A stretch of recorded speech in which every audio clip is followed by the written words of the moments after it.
Thanks for listening to Mueller, She Wrote. The she in Mueller, She Wrote is no accident. Did you know we are 100% women-owned and operated? Every single person that helps make this podcast possible identifies as a woman. Our creative and web design, our engineer and producers, our editors and digital media manager, our agent, our ad execs, our merchandising manager, and even the postal service clerk that helps me with shipping in our P.O. box. All women and all LGBTQ plus allies. We will continue to employ and partner with women as our podcast grows, but we could use your help. Please support women in podcasting by visiting MuellerSheWrote.com and become a patron today.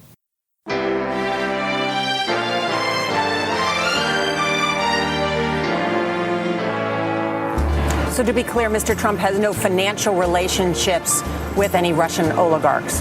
That's what he said. That's what I said. That's obviously what our position is. I'm not aware of any of those activities. I have been called a surrogate at a time or two in that campaign, and I did not have communications with the Russians. What do I have to get involved with Putin for? I have nothing to do with Putin. I've never spoken to him. I don't know anything about him other than he will respect me. Russia, if you're listening, I hope you're able to find the 30,000 emails that are missing. So, it is political. You're a communist. No, Mr. Green. Communism is just a red herring. Like all members of the oldest profession, I'm a capitalist. Hello, and welcome to Mueller, She Wrote. I'm your anonymous host, AG. With me, as always, is Jaleesa Johnson. Hello. And Jordan Coburn. Hello. What a crazy week. Yes. First, thank you to everyone who came out to the live show. We had such an amazing time.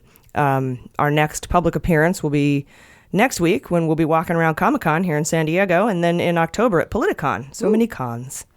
So little time. So many pros. So that's going to be in LA on October 20th and 21st, I believe. So we hope to see some friendly faces. How are you guys?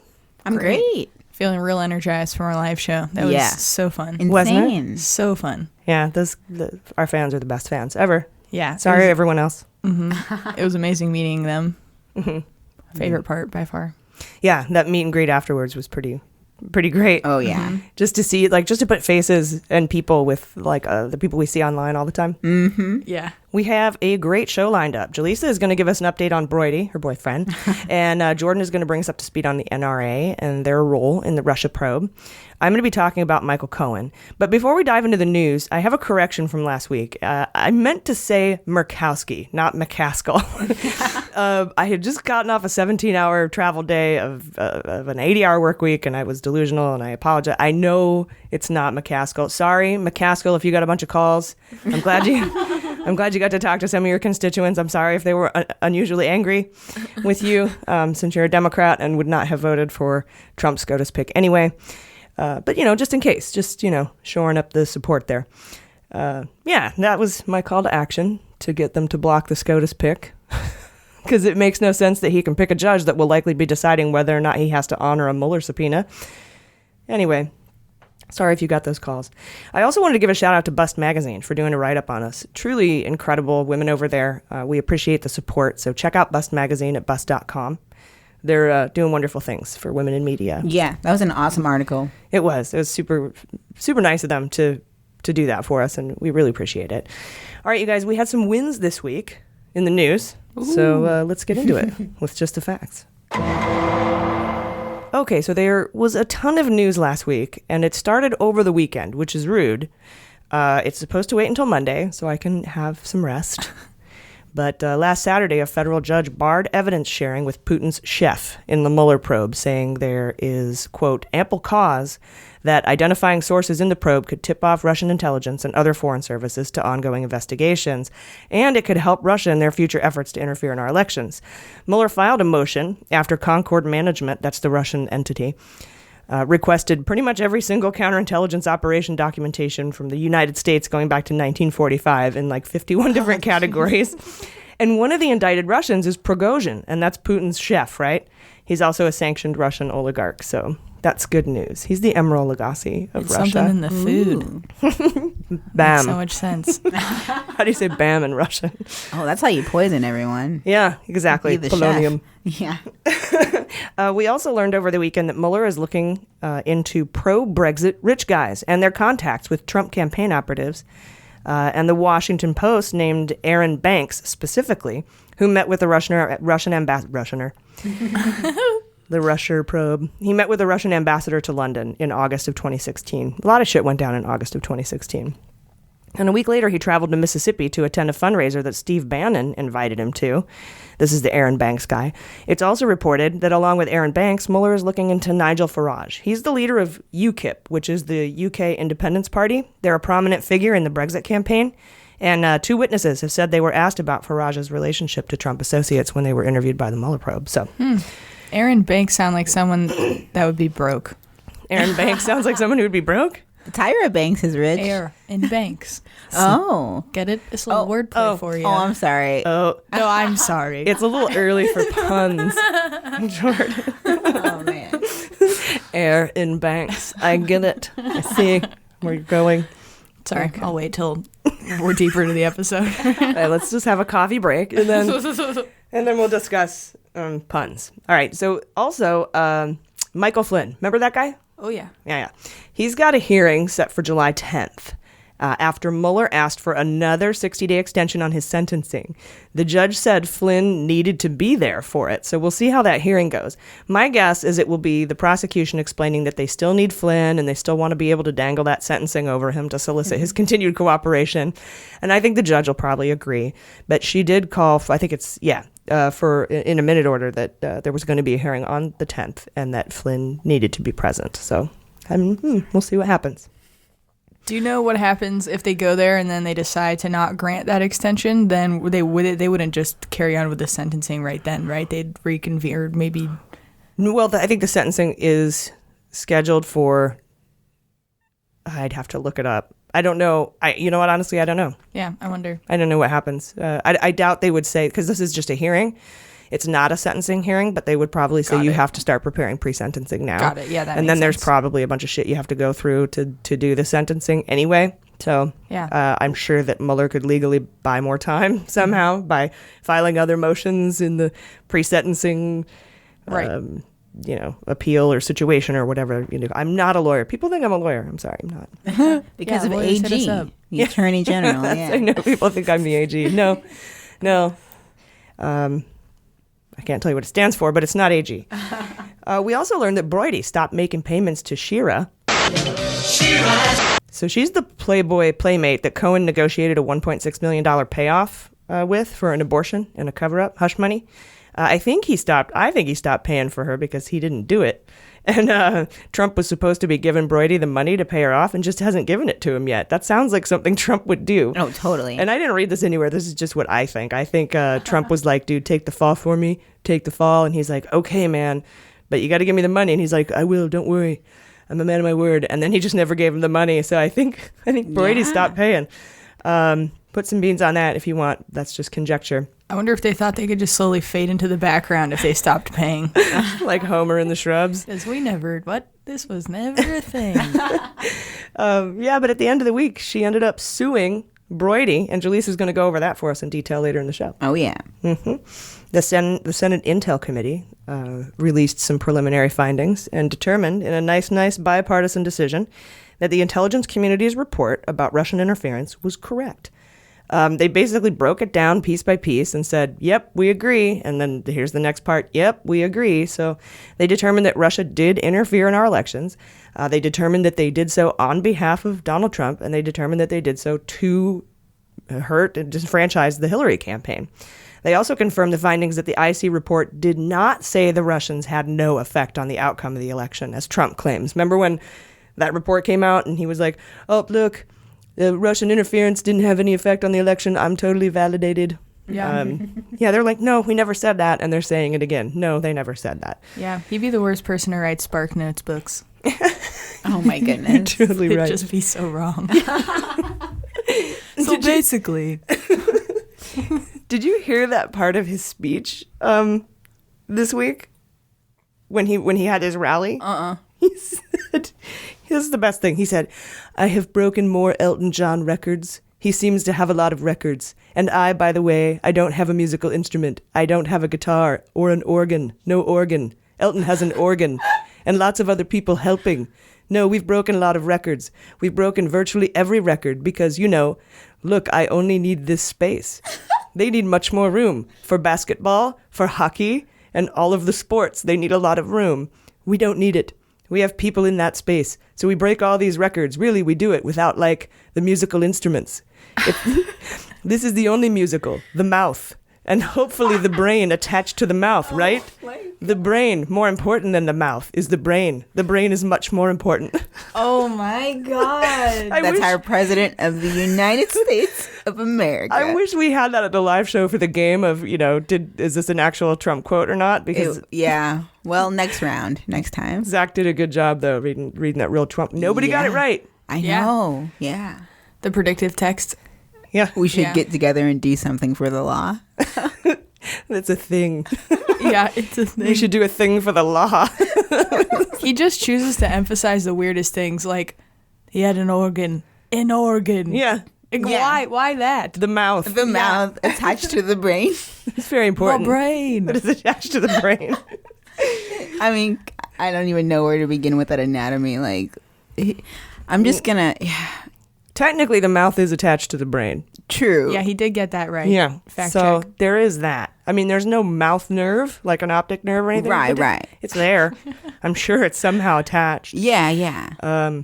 Because when my brain thinks words, they come out of my mouth, so they must be attached somehow. Fun fact, that's called the Wernicke's area. Oh, it is. Yeah. Yes. I knew that and forgot. Yeah. Good job. Very nice. Wernicke. That was back before I smoked pot when I learned that fact. Yeah, but you retained it, so good job. Nice. We'll have to tweet Trump. Hey, that mouth-brain connection, it's Wernicke's area. You're welcome. Yeah. Is this what our reviewer on iTunes meant about us being toddlers? Yeah. Okay. Maybe. They must. Oh, well. Yeah, we got a reviewer that said that we're toddlers, and his name is Kevin Loves Uranus. Yeah. The glass house, buddy. I'm betting he's a troll. He's got to be, right? That's pot in the fucking anus, dude. The pot calling the anus black right there. Don't even go there. That's great. Anus. All right, so I like a good Uranus pun as much as the next person, but then don't call me a toddler. Anyway. Yeah, exactly.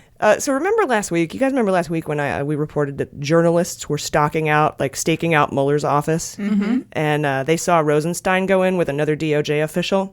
And then when they asked him after they came out, they said, "Oh, we come here every other week. And we've been doing it for a while," even though no one had ever seen them go in there on a regular basis. Right. Well, that other DOJ official that was with Rosenstein was the ADAG, the Associate Deputy Attorney General Schools. And he resigned this week, and nobody knows why. Right. But he's the guy who went into the office with Rosenstein. Into Mueller's office. Related to his resignation, perhaps? I don't know. But I think it has something to do with the New York field office leak investigation. But hopefully we'll find out. But he left. I know Strzok was removed from the FBI building. I'm going to talk about Strzok a little bit later because he's going to be testifying in an open hearing this week. He testified behind closed doors for 11 hours last week, and the Republicans are refusing to release that transcript. Amazing. Yeah, I know. They're like, it's so reasonable. We can't let people read this. Like, that's really weird that you hate him and you want to show everybody what a biased son of a bitch he is, but you won't release the transcripts of his interview. I was kind of hoping that there was somebody in the judiciary, maybe Swalwell or something, that would just release him unilaterally the way Feinstein did. Oh my gosh, yeah, that'd be great. Yeah, come on, Swalls. Also, this week, another win for us. Jim Jordan is fucked. This week, 5 people, and now I think there's a 6th, have come forward and said that Jim Jordan knew about sexual abuse allegations on his watch as an assistant coach at Ohio State University for the wrestling department, and he failed to report it. Interestingly, I got to have a conversation with @Funder this week. That's Scott Dworkin. Here is an excerpt of that conversation. Hello, today we're joined by the co-founder of the Dem Coalition and a contributor to MSNBC that helped uncover the Trump-Russia scandal. Please welcome the host of the Dworkin Report podcast, Scott Dworkin. How are you today, Scott? Doing great. How about yourself? I'm doing really well. Thank you very much for asking. I had a great holiday week. Yeah, it was really nice that Pruitt resigned, especially. Yeah, that was a very nice bonus. We had a couple of wins this week. I wanted to ask you today about what is going on with Rep. Jim Jordan. We know that we here, at least on this podcast, we played some of the clips from the public interview with the House Judiciary Committee where Jim Jordan pretty much got his ass handed to him by Deputy Attorney General Rosenstein, which was fun to watch. But apparently he's in a little bit of hot water. I was hoping you could tell us about that. Yeah, so I can tell you first. We did announce it already, but we moved the date of it. Just as an FYI, we're filing an ethics complaint. We can file ethics complaints on things that members of Congress did before they were in Congress that were unethical. So we are going to highlight that in a legal filing on Monday. But what happened is allegedly right now there's 5 credible people who were sexually abused at Ohio State while Representative Jim Jordan was a coach there. And all of them say, he knew about it and did nothing. It looks like there's going to be another 10 to 15 guys that come forward and say the same thing. Wow. So I don't see how he survives this. Now, what's even crazier is he spent the time now, he started to change his story. He said that, that was talk in a locker room. There were no people who really came up with me. So he's starting to break from that. He even last night said that, he tried to link it to the dossier. And it just was, it's like, the same law firm that represents some of these people, it's one of the bigger law firms in the world, is attacking me, and they were involved with the dossier. And I saw that. That was the Fox News report where he was talking about Perkins Coie. Right. It's just like, okay, well, that's not going to hold any water. But they're trying their best to do everything they can, and then they have a bunch of Trump cronies trying to defend him. But the bottom line here is there does seem to be good cause for him to no longer be in Congress, besides everything else he's done, in his lifetime. But it really is. I think that he knew, and I think that he's caught, and I think that he's going to have to resign within the next week. Okay. Next week. You're predicting within a week. I would say that based on, we have a big campaign for the Supreme Court coming up, but we are going to have a very focused campaign in the next 48 hours on his resignation and bringing that to light and making sure that Speaker Ryan either calls for it or on top of an ethics investigation. And I really don't think that they're going to want him to stay around longer. Yeah, I can't imagine it would be good for their chances in November. Not that really anything they do is, but right. I think they probably want to can this before it gets too close to the election. Right. And I think they will. I think this is one of the worst sexual abuse related cases that we've seen a member of Congress embroiled in before. Yeah, and specifically because he's, I believe, as an assistant coach there, a mandated reporter. So regardless if it's quote unquote locker room talk, he was required by law, I'm pretty sure, to report that. Yes, that's correct. Yes, and he did not, and he basically acknowledged that by saying locker room talk. He's acknowledging the fact that he knew, and that's enough for me. Again, this is not. There's a lot of guys that, and I've spoken to some off the record, but there's a lot of guys that were wrestlers that their lives were ruined from that instance, and they begged for help. It was not as simple as somebody just coming up to him, but we're talking about groups of young men coming up to Jordan and asking him to help them.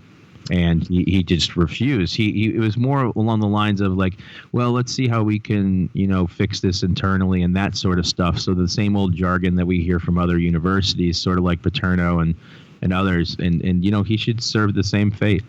Yeah, they do that in the military too, which is something I personally experienced. They just like to kind of brush it under the rug so they don't get a black eye on the organization. Right, exactly. And I think that this links back to one bigger picture, is that the people that, all of the people that are accusing Bowler, of things, the Patriot, turn out to be these criminals, and no one should be surprised. This is who they are. Yeah, no, I don't think it's a surprise for anyone. It shouldn't be a surprise for anyone when someone who's accused of something or someone who's trying to cover something up goes after the prosecution. That's pretty typical. Right. No, it's just an unfortunate incident. I really hope that he comes to his senses and realizes that it makes Congress look bad entirely, even if he's innocent of everything. It's too much of a distraction for him to be in Congress under this kind of probe, and it really is a liability on everybody in Congress and in the United States of America. It makes America look bad as well. And it's not just if it were a simple, even if it were just one, that's enough. You know what I mean? Like and these are credible witnesses, 4 of them with their names attached to it. You know what I mean? And so it's not as simple as like, oh, one guy made this claim. It's 5 guys and counting. And it's just going to expand from there. It's just going to get worse. So they can stick it out, but we're just going to get louder about, calling for his resignation. Yeah, it is definitely not a workable or tenable situation for him. You're right, even if he is 100% innocent, which it doesn't seem so at this time. But of course, I'll give him his day in court. But the Democrats learned that with the Al Franken situation. So, that's the correct and proper way to go about these kind of things when they pop up. Right. And if there's a defense and it's very clear at the beginning and it needs to be played out, that's one thing. But if there's, witness after witness that starts the slow drip of, basically linking someone to sex abuse scandal, they should focus on that and only that and focus on the defense. And they should not be representing the United States of America at that point. Yeah, unfortunately, this administration seems to be very sympathetic to abusers, misogynists, sexual assaulters, and rapists, as shown time and time again with the staff that they surround themselves with and hire and protect. Right. No, and they had that one guy, I can't even remember his name now, but Rob Porter, he beat both of his ex-wives. He was dating Hope Hicks at the time, and they actually covered that up and hid that and refused to not hire him because of that. Yeah, and now we've got well, then we have Roy Moore, and now we've got this guy Shine, who they're bringing on. He was drummed out of Fox for his sexual abuse allegations. Right, and then Oklahoma, their chair there got arrested and convicted of pedophilia. That's right. And the head of the Republican Party in Oklahoma, right? That's correct. And there was another guy that just resigned, a state rep in Ohio, I believe, but a senior guy in the Republican Party there that also resigned amid sexual abuse allegations as well. Yeah, it's kind of tough to parade around as the party of morality when you're locking up children and, your sexual offenders, your sexual predators. Right. Now, I think Trump is okay with it because if he keeps these folks around, they don't focus on the fact that he's a serial sexual predator that's, again, credibly accused by 21 women and counting of, rape, sexual assault, groping, unwanted touching and things like that, propositions and payoffs and the thing that you and I both know and that most Americans probably can assume is that this is all going to get worse. As you see the scandals coming out of the White House and as you see everything starting to build right now, these scandals are just the tip of, many icebergs. And it's just going to get worse. And we see it, in this disorganization that they have of a White House. You can see the example of this morning of, North Korea saying they're trying to make us get rid of our nukes unilaterally. And it's like all of a sudden they painted us as the villain, and they did it very well. And they made Pompeo look like a joke. And they're doing the same thing in Russia. We had 8 Republicans over there on July 4th. Like, you don't think that was obviously intentional in regards to the Kremlin? And Putin didn't even meet with them. Kim Jong-un didn't even meet with Pompeo. I mean, it's starting to add up as, okay, this is a really great propaganda campaign against the United States. Yeah, well, I think you probably agree that I think Trump was played from the beginning. Oh, yeah. In both of those situations, both North Korea and Russia. I think the Russia con is a long con, a little longer of a con than Kim Jong-un, but yeah, he seems to certainly have gotten played on that one. Yeah, I think the North Korea thing is completely linked to Putin. I think that those are 2 of his oligarchs that got together, to Trump and Kim Jong-un. because Un wouldn't have survived a lot of this if he didn't get oil from Russia shipped over around sanctions from the UN, and Russia's biggest supporter.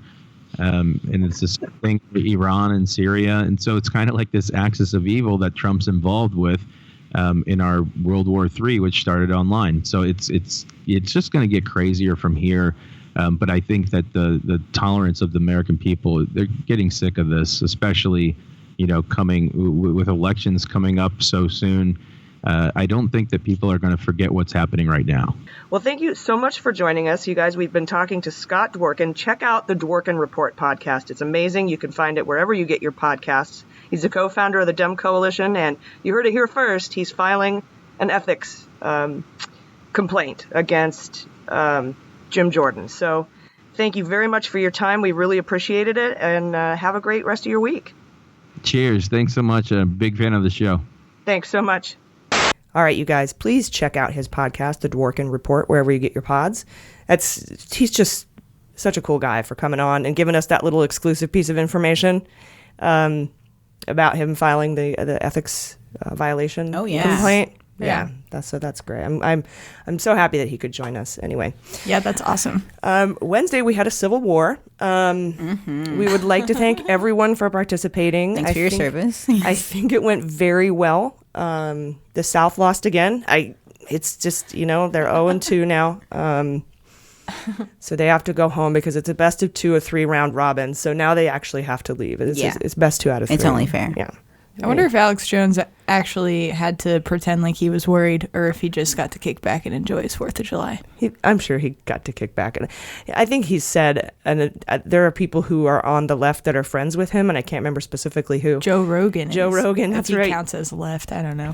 He's probably not. But yeah he was saying that he's completely just acting. He's just an actor, and he's just playing a character, and he doesn't believe any of the shit he says. But he's making millions of dollars off people buying his fake supplements and stuff. It's hilarious. And I loved when John Oliver punked him for it. Is this Joe Rogan we're talking about? We're talking about Alex Jones. Oh, okay. I was like, I don't know if Joe does supplements.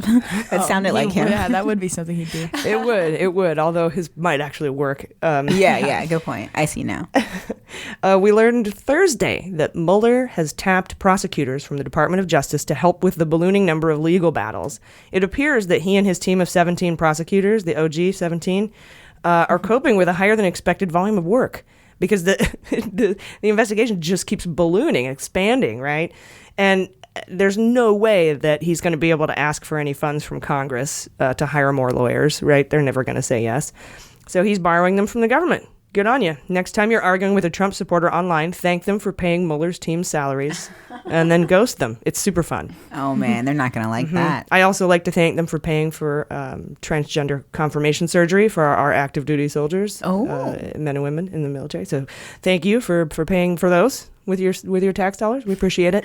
They get really mad. Oh, yeah, I bet. And then I say, well, my taxes go to a bunch of shit I don't want to pay for, so suck it. Pretty sure Viagra, right? Am I wrong? Oh, right. That's right. Yeah, they provide, there was like government funding for government funding for Viagra. Yeah, well, that's important though, because a lot of the soldiers come back with combat PTS and they have erectile dysfunction because of depression. Yes. Secondarily caused by depression. Yes. But yes, we do pay like 10 times more for Viagra than it costs to do gender confirmation surgery. Right. Yeah. That's what that's what I was going to say, is that it's like so much more money is spent on the Viagra than like women's and trans. Yeah. I'm happy to pay for dick pills for our service members as long as we pay for everything that everybody needs for their health. That's awesome. Exactly. That's all I'm saying. And that's all Mattis thinks too. I think Mattis and the Joint Chiefs are on board with that. I think it's just Trump that's being no one wants to take the dick pills away. No. Just want to. We all benefit from dick pills. Yeah. It's a better world. Most of us, yeah. Then Thursday, we all benefit from dick pills. It doesn't matter where you. I'm kidding. I don't know. Thursday, Cohen hired a guy named Lanny Davis. He's a former Clinton White House lawyer. And he's also a guy who believes, as we do, that the FBI field office in New York, along with Giuliani, Prince, and DeGeneva, pretty much blackmailed Comey into reopening the Clinton email investigation, possibly handing the election to Trump, right? So I know that a lot of you want to blame Comey, but you're going to start wanting to blame the New York field office FBI agents for that because they're the catalysts for that. Mm-hmm. And they're Trump supporters. There was also news out this week that Brian Benchkowski is being nominated to lead the Department of Justice Criminal Division. And we reported on this nomination in episode 11, you guys. That was like the second or third week in January. And, the confirmation vote is coming up this week. And I'm pretty sure he'll get confirmed, despite having represented Russia's Alpha Bank, which is the initial server that was communicating with the Trump campaign. Mm-hmm. Yep, because nothing matters anymore. And Alpha Bank was named in the dossier, and they are under criminal investigation. Senator Dick Durbin tweeted that he thinks this confirmation could be pivotal in the Russia investigation. So we'll see how it goes. I think that the SCOTUS pick and this could both really kind of make it difficult. Yeah. Make Mueller's life a little harder. I do feel like every week something pivotal happens. It must suck to be Mueller. Yeah. Oh, God. Pivoting all over the place. I think he's ready for it. I really do. Yeah. I don't know if he was ready for... well, you know what? With the Kennedy resignation, he might have known all that way ahead of time because he's been investigating Kennedy's son probably in the Deutsche Bank. Yeah. $1 billion loan to Trump. Yeah. So he probably knew all along that either Kennedy was going to have to resign or recuse himself. And there are people who are speculating he resigned so he wouldn't have to recuse himself and leave a split court to decide his son's fate. Yeah. That makes sense. I don't know.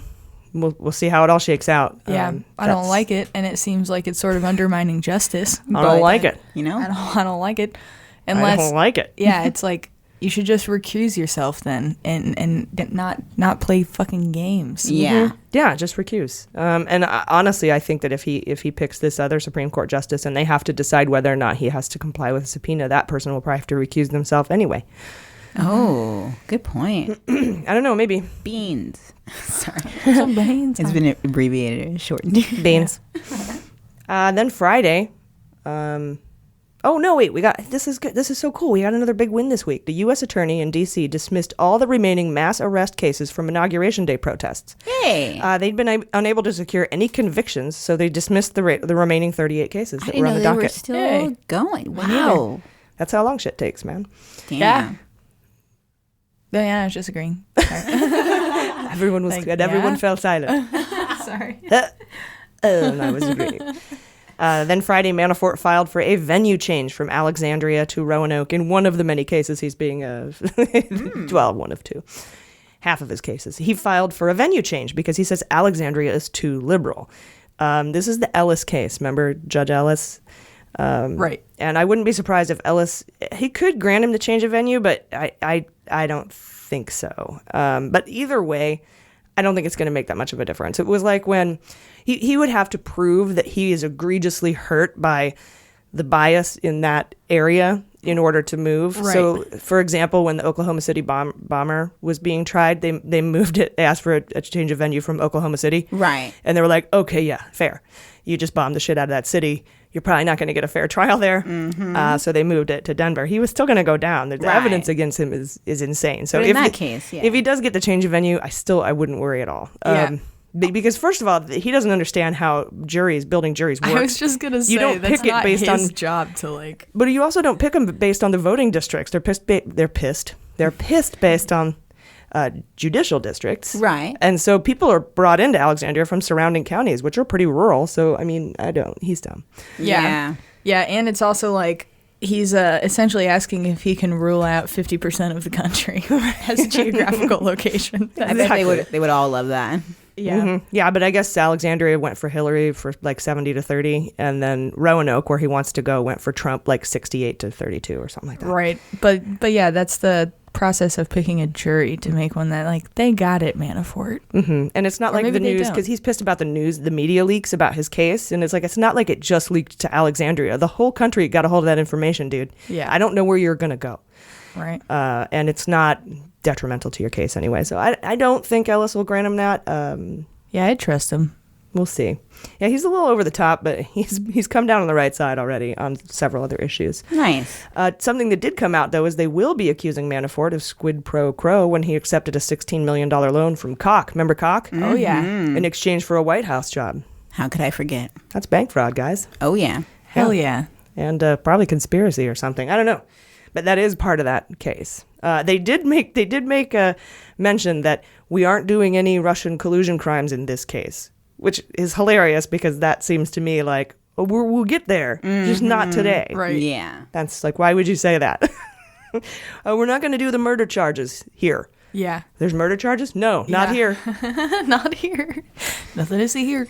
Don't look over here. Yeah, I mean, the implications for some of the things he's going to get charged with absolutely have ties to Russia. So maybe just saying we're going to stop there. Yeah, that's a good point.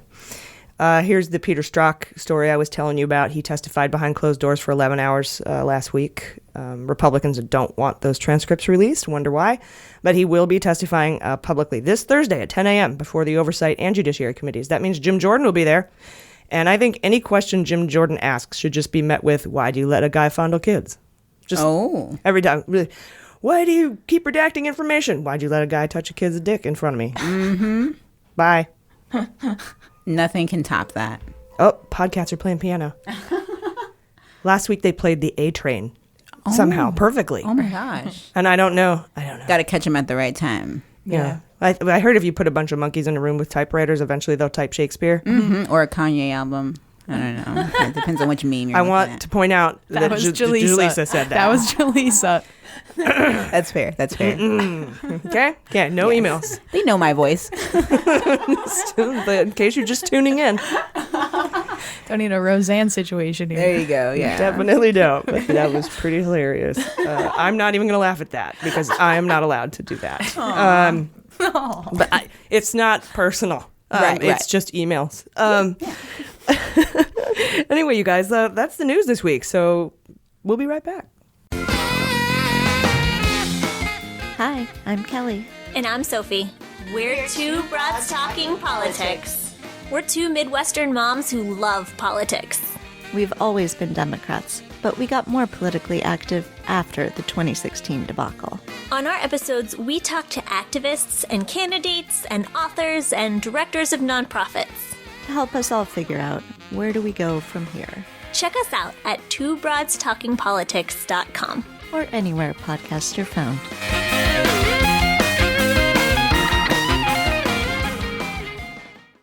All right, welcome back. Hot notes.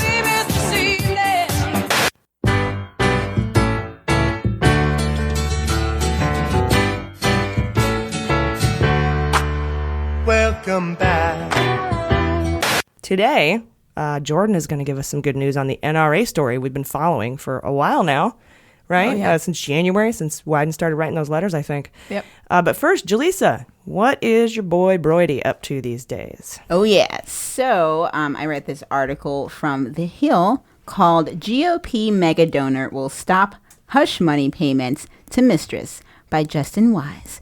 And the GOP mega donor that he's talking about is my boyfriend, of course, Elliot Broidy. And I guess that means he cheated on me. But in his defense, he never agreed to date me. So as many of us know, Broidy is a top GOP fundraiser who made payments to an ex-mistress who signed a hush money agreement that was created by Michael Cohen. And Broidy also recently stepped down from his position as finance chairman of the RNC amidst rumors of this payment. We all know that. But on Sunday, it was revealed by the Wall Street Journal that the model's name is it Shira Bashard? I call her Shira just because I like Shira in the 80s. I heard the Young Turks call her Shara, but Shira. Bashard. Sharona. Yeah, Sharona. We can all agree. We know who we're talking about. Yep. So Shira agreed to take $1.6 million to keep quiet about the fact that she became pregnant during she and Broidy's alleged affair, which lasted more than it. I love it. I want the drinking game to continue. I only have juice with me right now. It's probably best. It's like 11 a.m. If you're wondering what that's about, during our live show, we set up a rule that if anybody said Trump, you had to drink, and the audience would call us out on it. So if you're listening to that live episode and you just hear all of a sudden the whole audience goes, drink, that's why. Yes, go listen to the live episode. So he was prepared, Broidy, to make payments in 8 different installments starting in 2017, and these payments stopped last week. So Broidy has reportedly not paid the 3rd installment of $200,000 because of an alleged breach of the non-disclosure agreement. So Broidy's lawyer, Chris Clark, told the Wall Street Journal that Bashard's lawyer, Keith Davidson, improperly discussed the details of the arrangement with Michael Avenatti. He just makes his way into everything. I love it, though. I love it. So Broidy's lawyer said, quote, Elliott specifically was paying for confidentiality that would shield his family from the embarrassing mistake he made. We can prove there was an intentional breach that renders the contract null and void, end quote. So a spokesperson for Bouchard's lawyer denied the allegations, and Avenatti said that he would neither confirm nor deny, quote, what information I have about this, whether it's all been disclosed yet or whether I learned it. But I would encourage Ms. Bouchard to disclose everything she knows about the situation to the public, end quote. So yeah, that's the update on that. Broidy is, probably, I don't know about flipping, but he's definitely not interested in taking the fall, it seems, anymore. And that could be interesting. Yeah. I mean, the other option is that he did it and Keith Davidson effed it up, talked to Avenatti, and broke the non-disclosure agreement, which is what he's paying $1.6 million for. Right, just for mentioning it at all, even if it is the truth. You're right, it could go a lot of different ways. But the odds that he slept with a Playboy Playmate are pretty low. The odds and of not because this isn't a look-shaming thing. This is a pattern of behavior thing. He's never done that before. You're right. And Trump's done it a mazillion times. With the same lawyer involved, right? Exact same lawyers. And 2 out of 3 times. And the NDA that was used by Trump using Trump's the same alias. pseudonym. Mm-hmm. Yeah. So, yeah, anyone with eyes and a brain connected to the mouth would know that this is likely a cover-up. So. Yeah, if your Wernicke's area is malfunctioning, you might not understand what's happening here, even though that doesn't have anything to do with understanding. Anyway. Well, that's that. Well, thank you. Thank you, of course. Good reporting, Disgusting. always. Thank you. On the Broidy updates. Oh, yeah. Jordan, what do you have for us on the Gun Bros? Yeah, so Monday of last week, this was after we recorded, so it's coming out now in this episode. Monday of last week, we learned that Mueller's team likely has secretly gained access to the NRA's tax returns as part of the investigation, which is exciting news, and NRA keeps coming out saying, we haven't been contacted by the FBI. But that's not typical in the first place. People aren't going to contact the organization and ask for their literal tax documents. They go to the IRS and they get them. So legal teams all around basically are just saying it's very likely that they just went directly to the IRS. And for background, the NRA spent $30 million in support of Trump's campaign in the 2016 race. And the thing that is awesome about them getting those tax documents is they'll be able to see the names of the dark money donors that we've talked about. Mm-hmm. Right, because it's a requirement to be a 501c3 that you report those to the IRS, though because you're a 501c3, you're protected from having to report them to the public. But the IRS has to know where they're coming from. Absolutely. And I guarantee you it's just a ton of shell companies. Right. Yeah, and so we know that we have... The NRA is saying in April they came out and said in total from the 23 Russia-linked individuals that have contributed to their organization, it's only amounted to $2,500. Right, in dues. Right, right, only in dues, exactly. Nothing that's like set aside for their political funds or whatever. Exactly. Yeah, you're short. Absolutely, just you're like 29,999,000. 997.50 short. Right. So we're going to need you to... Show me the money! This also brings back around the name Alexander Torshin, as we have reported on previously, who is one of the sanctioned Russian officials that basically he toted around saying that he had a tie to Donald Trump through the NRA. He said that. So it's like... kind of put a target on your back, buddy. Yeah, don't use my words against me. Yeah, exactly. NRA's general counsel, John Fraser, however, said in the April disclosure that Torshin has not made additional contributions beyond his dues as a member of the organization. Then he later says that the NRA now is reviewing their responsibilities with respect to Alexander Torshin after he was hit with the sanctions from the Treasury Department. And the reporters have reached out to NRA, and they have not really given back any comment. So I guess we'll just circle back around when we learn more about that, because I would be very surprised if we don't learn about. I mean, I don't know if the public would get the names for a decent amount of time. Probably not. It depends. If if it comes out in, like, if we do the thing where Mueller goes and asks Rosenstein to indict, and Rosenstein says no, he'll write a full report to Congress, and that would mean that we would have it in 10 seconds. Because Congress is a leak machine, as we know. A leak machine. Wow.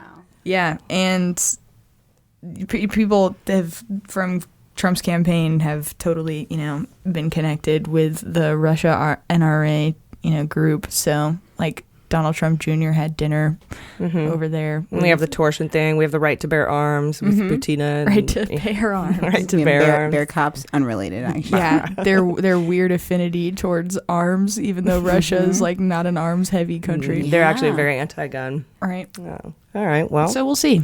We'll put some beans on it. We will. NRA beans, gun beans. And it's... Just BB guns. Yes. Yeah. And it's buckshot. It's funny that, this NRA thing, this NRA chase has been going on for a while. And it's awesome to think that Mueller's known the whole time.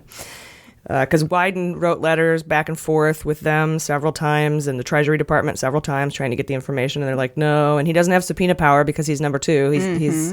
He's the minority. Right. And so he can't subpoena those records from the IRS, but Mueller can go get them. So, nice. Because that's a criminal investigation, and he doesn't have to. The IRS and Mueller do not have to inform the NRA that they're getting them. So he's probably had them this whole time.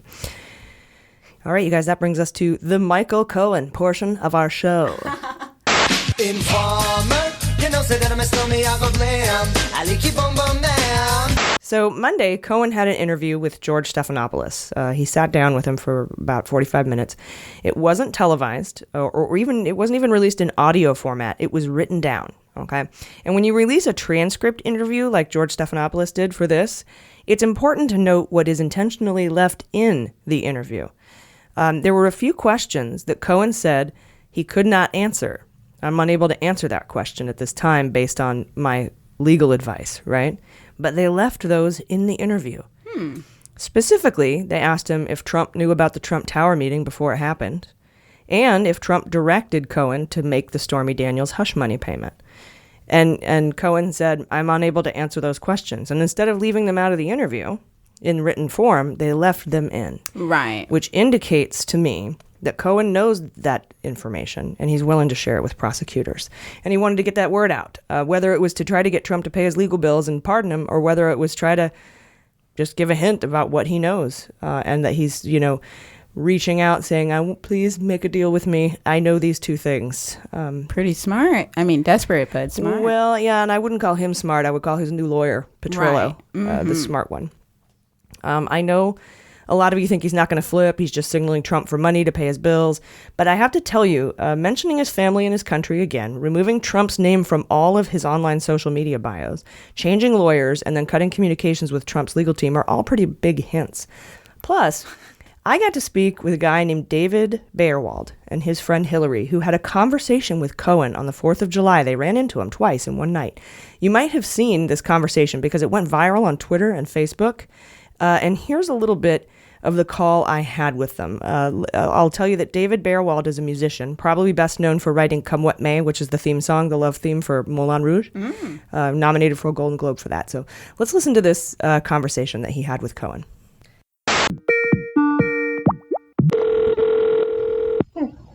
So today on the phone, we have David Bayerwald. He's a New York musician, and his friend Hillary Bratton. She was visiting from Palo Alto, California, here on the Best Coast. And they were in New York, and I think something very peculiar happened to them on the 4th of July. David, how are you today? Terrific. Wonderful. Hillary, are you there as well? Yeah, I'm here. I'm dying to hear about this encounter that you had. This was last night, right? Yeah, about 10 o'clock. Tell us about it.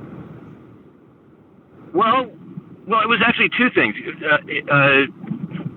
Hillary's staying at the Lowe's Regency on Park Avenue, and we were going out to dinner or something. And anyway, and Hillary goes, "Hey, look, there's Michael Cohen," and on the street on Park, just on the street with a couple of people, with three people, and we kind of exchanged eye contact somehow, but we didn't talk at that point. And we went off and did our thing, and they went off and did their thing. then 2.5 hours later, we ran into him again.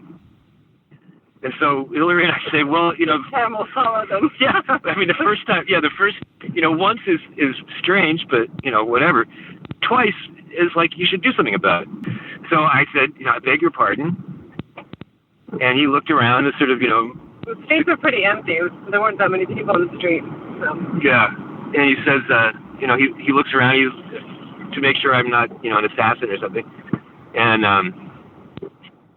And we just started talking, and, I started, at first I said, that this must be a difficult moment for you. I said, what did I say exactly? It must be a difficult moment to find yourself in the middle of America's national debate. So I stayed on this. Yeah. And he said, you got that right. And I said, yeah, you must feel like you're, in an industrial washing machine at high speed. Yeah. And I said, well, I just want you to know that America's hopes and prayers are living with you, and we hope you'll do the right thing. And he says, the truth will set me free. And I said, that's right. The truth will set you free. Yeah, I got to say that was probably the most surprising thing about your story was that Michael Cohen was trying to quote Zen Buddhism. Yeah, it was very surprising. Yeah, on the spot as well. It was. I'm like, oh my God, I can't believe what they're saying. Yeah. Then I said, you're you have an amazing position to help this country get out of its national debacle. And he said, the farther I walk away from the truth, or the farther you walk away from the truth, the more people call you a liar. And I said, well, the farther you walk away from the truth, the more you are a liar. And he said, touche. It was amazing. That's brilliant. I just said, good luck to you. Have a wonderful evening, and see you later. Did you kind of get the feeling that he's trying to flip the narrative and be more of a hero than a villain in this story? Like maybe he seemed like he was very open to being open, and that he would even have been happy to talk further. It wasn't like we could have talked all night. Just humoring us. And well, you guys have Hillary, David. I've been really good to have you on. David, you're a New York musician. Where can folks find you? Go see Moulin Rouge, and you can hear my insanely corny song. You wrote a song for Moulin Rouge? I wrote the song, the only original tune in the movie. Which one? It's called "Come What May." Oh my God! I didn't know that.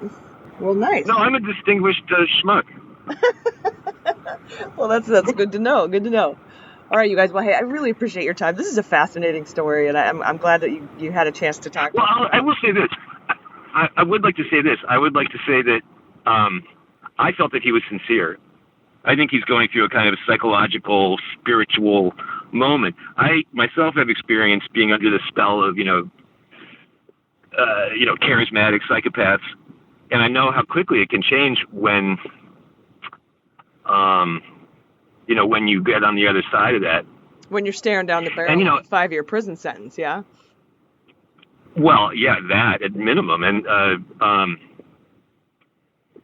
the ruin of your family, all for the sake of this, mind-bogglingly selfish individual, and or you could be a national hero, and people would forgive you your sins and call you a picturesque character from the underworld who found the light somehow, and go on the lecture circuit and do perfectly well and be out of the mob and not be shot at everywhere. People throw tomatoes at you everywhere you go, David, it's so funny you mentioned that because we did a bonus episode this week in where I say it would be so easy for him to go from villain to hero just by changing his narrative, right, and cooperating. Exactly. Of course, a lot of our listeners are like, no, F that guy, he'll never be a hero, he's a POS. And I'm like, yes, but for him, what's the better alternative? Just like you said. Yeah, I mean, whether he's sincere or not. But I happen to believe he is sincere. I think, Hillary doesn't agree with me. I think the older woman that was with us was his mom. Maybe I'm just that way. But Hillary does not. I don't know. All right, guys. Well, thank you so much for your time. And okay. I hope you have a great rest of your day. Thank you. You too. All right. Bye-bye. Bye-bye. Also this week, BuzzFeed published the reconstructed shredded documents that were seized in the Cohen raid. Keep in mind that they're the ones who published the dossier. BuzzFeed were the first to publish the dossier. Yeah. And that leads me to believe that these probably were leaked by Cohen's team, these reconstructed documents. Also kind of a look what I got scenario. Either call for help for Trump from Trump or please whichever comes look what I got. first. Right. Let's make a deal. And that's because the only people who had these shredded documents were Cohen's legal team, Trump's legal team. So, And why would Trump give it up? You know? Exactly. I wonder how they pick which news. Well, how does the leaking process work, you know? You contact your journalists, friends. Stick it in a And do you mailbox. think since BuzzFeed had leaked that story before the dossier, maybe they're like, these are good leakers. Either that or Michael Cohen leaked that dossier to BuzzFeed. Damn. And he just loves clickbait. Some He's just a people big say fan. some people say he might have been cooperating since before the raid. That's right. Yeah. Anyway, there's let's see. This Monday too, in more Cohen news, the special master Barbara Jones released her report. We've already heard some preliminary findings. 1.3 million documents have been given to the prosecutors. 23,000 documents were given to Trump and his legal team to review, and he had until July 5th to finish and file any objections. And those had to be filed publicly, and I hadn't heard anything, so I don't know if he had any or if he asked for more time and got an extension. I'd have to look into that. I also wanted to remind you all of something we discussed in a past episode about why the Cohen case was handed off to New York and not kept in-house. I think that Cohen may have the most evidence of Russian collusion. Remember, he has an entire chunk of the Steele dossier dedicated just to him and his alleged trip to Prague in 2016, where he met allegedly with folks to make plausibly deniable cash payments to foreign social media sources on behalf of the Trump campaign. So Cohen, having all that intel, made the proper seizure of it all very important to Mueller, meaning all that documentation on the slush fund payments to Russians and the UAE to do the social media campaigns on behalf of Trump. Cohen has all of that, so it was very important that Mueller obtained those documents and those evidence properly. And had Mueller ordered the raid and procured the evidence himself, it could have been seen as ill-gotten or part of the witch hunt that Trump is trying to create in the minds of his base, right? It would give Trump ammo to be like, he did it, Mueller's corrupt, and he got the evidence. Right. We were all confused when it happened. It's not fair. It's wrong. And because we think we're going down the impeachment route, the court of public opinion is very important. Mm-hmm. So anyway, by handing the case off to the U.S. attorney in New York, they ordered the raid. New York ordered the raid. They seized the evidence. They appointed the special master, and I'm sure there was an additional taint team involved. So the validity of all that evidence, it's squeaky clean evidence now. And Mueller knows he'll get anything back that's associated to Russia. I referred to it as evidence laundering. And I think it will serve the investigation well. It robs the right of any message that the evidence was tainted or somehow obtained illegally. I think it was a genius move, and I'll bet that we learn later on that it was intentional.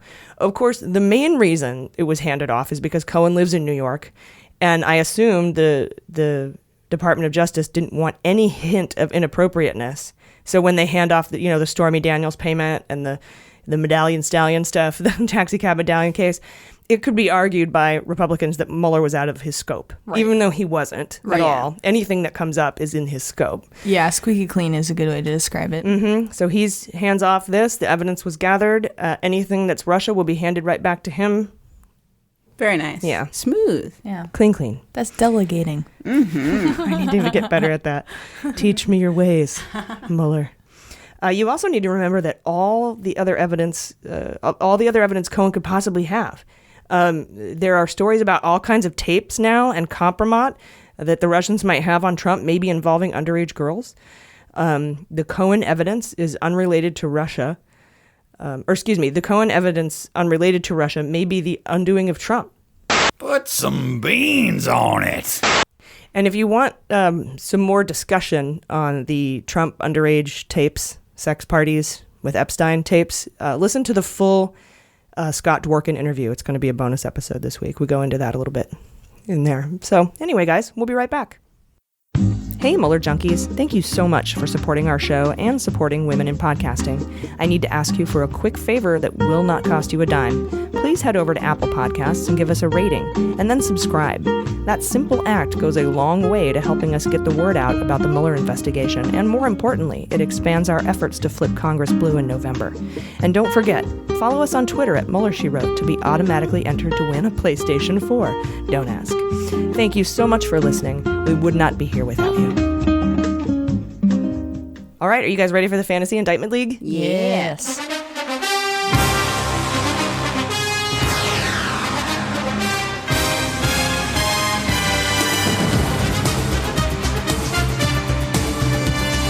All right, today I'd like to add Aaron Banks to the Fantasy Indictment League. He wasn't on our radar before. Perhaps even Nigel Farage of UKIP. And then we need to bump Cock up on the list. Okay. Cock needs a better position because I think we're going to start getting some indictments on that guy as well for that because of the Manafort case in the reveal in the minute order that they're going to be prosecuting him for the $16 million loan he made to get a job at the White House from Manafort. Yeah, that's against the law. And I think we're going to start seeing more indictments this month and next. I think this shit's going to start hitting the fan here pretty soon. So keep listening, get caught up. To get all the players and all the different little tendrils of this investigation that we've been covering.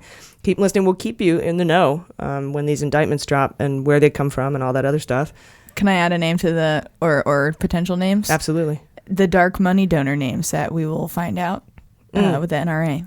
I wonder if you can indict shell companies, at least probably the owners of the shell companies. Exactly. Yeah, that's the usually how it works. registrants. Yeah. Right. It'd be nice if Citizens United worked reversely. Like you could charge an entire corporations company. are a corporation. Yeah. Yeah. Well, we've indicted a few entities already in this. I'm over there. I'm working for Mueller. AG. Yeah. Mm-hmm. I'm the AG. I'm not. Anyway, Aaron Banks, definitely keep listening. We're going to keep you. Seriously, the indictments are going to start coming out pretty fast and furious in the next month or two. Now, we had the wonderful opportunity to speak to a friend of mine, friend of you guys, Chris Cope, comedian Chris Cope, to find out who his picks are for the Fantasy Indictment League this week. So let's listen to that. All right, with us today is a good friend of mine and comedian actor Chris Cope. You can see him on Cooking on High on Netflix and Impaired on All Things Comedy. He also works for Tosh.0, and he is the Big Sky Comedy Festival winner in 2015. Chris, how are you today? I'm good. I'm sweating. If you hear the fan in the background, it's literally because I have pointed. I mean, the only reason I stepped out of my fridge was to take this call. Well, I appreciate you taking some time away from your refrigerator to join us today. You got 9 minutes. I got 9 minutes, roger that. So we'll just get right into it. We like to do what we call our Celebrity Edition, a Fantasy Indictment League, and I wanted to give you a call and find out who your 3 picks would be if you had to pick the next 3 people that would be indicted, and some in the Mueller investigation, obviously, and some people they like to pick 2 solids and then maybe like a 1 Hail Mary, like a wish, or sometimes they make 3 sensible picks. So it's really up to you how you want to strategize this. We'd just like to know who you think the next 3 people that are going to be indicted in the Mueller investigation are. All right, I'm going to go Cohen. Okay, and do you think is he going to really be indicted in the Mueller investigation, or is he going to be indicted by the U.S. Attorney in the Southern District of New York? I think that he'll be indicted in New York, but I think that will end up I think once he flips, he will give more, and that will help out Mueller. I think this guy seems to just have the golden key. I mean, if he's the guy you go to when you fuck up, yeah, he's your and he's supposed to take care of stuff. Yeah, when he's that guy, that means that's the guy that can kind of bury you. I guess when you're a scumbag, you got to trust one person. The funny thing is, anyone he's a snake just like Trump is in that sense of, you need someone to do, when you're not man enough or can't do your own dirty work and you have to hire someone out, you know that guy's going to be a scumbag, and you know you're a scumbag yourself when you put your tie on in the morning. So, why wouldn't you not anticipate Trump's going to just stick it as soon as he can to you? Yeah, very true. I don't know why you didn't see it coming myself, but good pick. All right, Cohen, we've got him on top of our list as well. I know, right? I think he. And correct me if I'm wrong. I mean, was the reason outside of it was at the fact that it was outside of his purview. Didn't he also kick it down to the states level because can a president not pardon state crimes? Is that right? Well, he hasn't kicked it down to the state level yet with Cohen, but yes, I think he wants to kick a lot of these down to New York State. But right now they're working on adding a caveat to their double jeopardy rule that allows for someone to be prosecuted in New York State, even if they've been prosecuted in the federal courts for the same crime, as long, in the case of a pardon. If there's a pardon, they're going to make a pardon exemption, and they're working that through the New York legislature right now. That's really, yeah, that's headed up by the new New York Attorney General who took over for Schneiderman when he had to leave because of the sexual assault and physical assault accusations. So, all right, well, let's go on to pick number 2. I mean, these are kind of going to go hand in hand just because I would love to see them both just wearing matching bracelets. And I mean, probably everybody. It's Pinhead number 1, which is Jared Kushner. All right. And All Shit Smile is Donald Jr.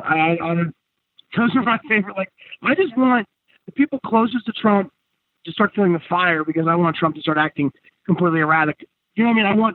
I need to say this, but I kind of want the car to crash in a way. Even more than he is already? Oh, for sure. No, I want to somehow make this worse than what Paul Walker went through. Like, I want this just to... That was a mean joke. I take that back. I take that back. That wasn't nice.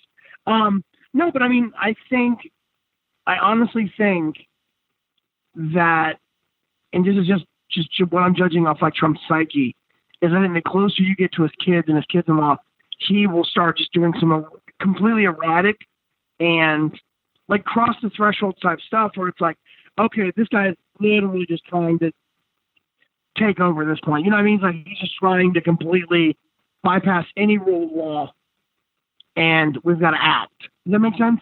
Yeah, it makes sense. So you're going to put Kushner and DT Jr. up there, huh? I would love.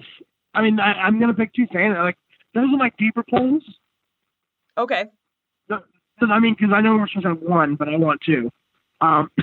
Okay, so we're going to do 4, though. That's cool. So you've got Cohen as your safe bet, then DT Jr. and Kushner as your dream team there, and then who else would you choose? That hasn't already been indicted. We can make those your 3 if you want. We could just make those your 3. Yeah, no, I'm going to go with my 3 just because I'm going to think who else is big enough.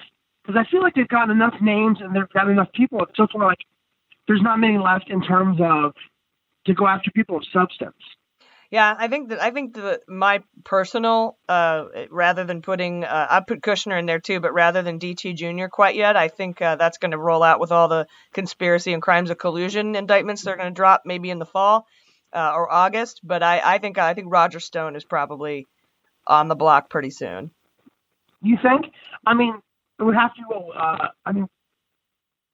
The fact that I read today that Mueller, some of the bank crimes that Manafort's being charged with actually do tie to the Trump campaign. Right. I read that today. So I mean, the fact that Roger Stone was with the, he might be. After honestly, I watched that documentary and it just kind of reiterated and reminded me like what a slimy shitbag he is. Mm-hmm. Yeah, the like Roger Stone documentary. Yeah, it's pretty amazing. Yeah, like he literally brushes his teeth with dog shit every day and smiles. Like he's a sociopath. If you don't think he is, he feels nothing for anybody. So I mean, I would love to see him indicted because I know he would quietly roll like a motherfucker. Yeah, he would. That dude would sell out his mom. His 95-year-old mom that I saw him kiss on the forehead. Nah, I think he'd sell him out. I think so too. I think you're right. Yeah, no, I would love to see that stone unturned.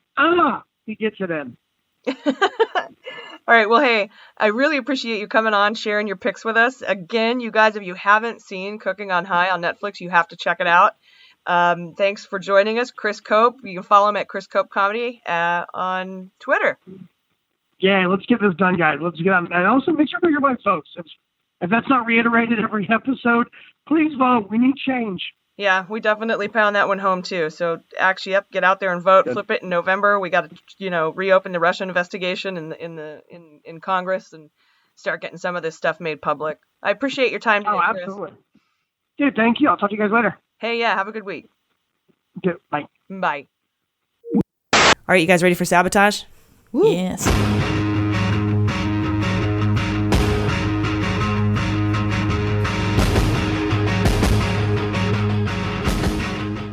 All right, this week, Giuliani reared its ugly head again. After being quiet for like a couple weeks. It was nice, right? I didn't have to hear him every day see his face on Fox News.